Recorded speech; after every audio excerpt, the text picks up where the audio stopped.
2026 தேர்தல்ல அதிமுக வென்று ஆளுங்கட்சியாகும். பாஜக எதிர்க்கட்சியா அமரும்னு ராஜேந்திர பாலாஜி தெரியல. அவர் என்ன 2 பேரும் கூட்டணியில இருந்து பிரிய போறாங்களா? இதுக்காக இப்படி சொல்றாரா? இல்லன்னா என்ன அவங்க உள்ளேயே எல்லா சீட்டையும் ஜெயிச்சுக்க போறாங்கன்னு சொல்றாரா தெரியல. ஆனா இதெல்லாம் தேவையில்லாத சர்ச்சைகள். ஏன்னாக்க ஒரு ட்ரெயின் ஸ்டேஷனை விட்டு போகும்போது தான் நமக்கு அப்பர் பர்த் வேணுமா, லோவர் பர்த் வேணுமா நம்ம பேசி தீர்மானம் பண்ணிக்கணும். இந்த 2 கட்சியும் கூட்டணி வைக்கிறதுனாலயே தோக்க போறாங்க. தமிழ்நாட்டுல பிஜேபி கூட யாரு கூட்டணி வைத்தாலும் அவர்கள் வந்து தோற்று விடுவார்கள். யதார்த்தமாக அதிமுகவுக்கு கிடைக்கிற வாக்குகள் கூட பிஜேபியோட கூட்டணி வைப்பதால் கிடைக்காது. அதனால இந்த பிரச்சனை வரவே வராது. அதனால ராஜேந்திர பாலாஜி இதுக்கு எந்த தீர்வும் காண வேண்டாம். ஏன்னா அவங்க ஆளுங்கட்சியும் ஆக மாட்டாங்க, பிஜேபி எதிர்கட்சியும் ஆகாது. கடந்த தேர்தல்ல திமுக மெஜாரிட்டியா வென்றிருந்த நேரத்துல இப்ப புதுசா மெம்பர் சேர்க்கிறேன்னு சொல்லி புதிய உறுப்பினர்கள் சேர்க்கிறேன்னு அறிவிச்சிருக்காங்க.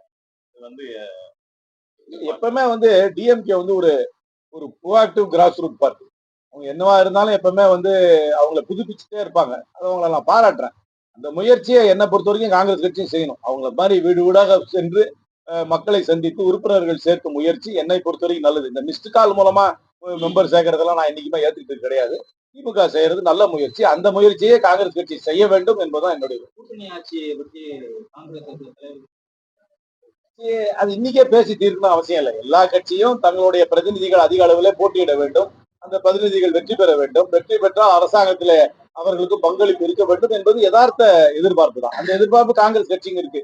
அதை ஆனா இன்னைக்கே அதை பேசி தீர்க்கணும்னு அவசியம் கிடையாது. முதல்ல கூட்டணியில சுமூகமாக சீட்டு பரிவர்த்தனை நடக்கணும். அது நடக்கும். நடந்த அப்புறம் தேர்தலை சந்திக்கணும், வெற்றி பெறணும். வெற்றி பெற்ற அப்புறம் யார் எத்தனை எண்ணிக்கை ஜெயிச்சிருக்காங்கன்னு பார்த்து அந்த முடிவு எடுக்கலாம். 2 மாடல் இருக்கு. தமிழ்நாட்டில இது வரைக்கும் கூட்டணி ஆட்சி வந்தது இல்லை. ஆனா ஆந்திராவில பெரும்பான்மை வந்தாலும் கூட்டணி கட்சிகளுக்கு ஆட்சியில பங்கு கொடுத்திருக்காங்க. அது தேர்தலுக்கு பின்னர் பேசிக்கலாம். அது இன்னைக்கே பேசி தீர்க்கணும்னு அவசியம் கிடையாது. ரொம்ப நாளாவே ஒரு கோரிக்கை ரயில் பாதை நம்ம பதவிக்கு போடணும்னு என்னுடைய விருப்பம். ஆனால் பணம் இரண்டுமே மத்திய சர்க்காரிடம் இருக்கிறது. அவர்கள் இதை கவனிப்பதே கிடையாது. நீங்களே இப்ப பாத்தீங்கன்னா கூட ரீசெண்டா ஒரு லெவல் கிராசிங்ல சரியா இயங்காதனால ஒரு ஸ்கூல் பஸ் மேல ஒரு ட்ரெயின் இடிச்சு 2 பேர் ஏற்றிருக்காங்க. அவங்களுடைய குறிக்கோள் எல்லாம் இந்த புல்லட் ட்ரெயின் விடுறேன், ட்ரெயினை விரைவா விடுறேன்றதான் அவங்களுடைய எண்ணமே தவிர கிராமப்புறங்களுக்கு டியர் 2 டியர் 3 டவுன்ஸ்க்கு ட்ரெயின் சர்வீஸ் விடுறதுக்கு அவங்களுக்கு விருப்பம் கிடையாது. இதை பல முறை நாங்கள் ரயில்வே துறை அமைச்சரும் நேரிடம் சொல்லியிருக்கிறோம். இங்க இருக்கிற ரிவ்யூ மீட்டிங்ல சொல்லியிருக்கிறோம். பார்லிமெண்டரி கமிட்டியில பேசியிருக்கிறோம். எல்லாத்திலுமே பேசியிருக்கிறோம். ஆனாலும் அவர்கள் இதை செவி சாய்ப்பதில்லை. அது எனக்கு வருத்தம் அளிக்கும்.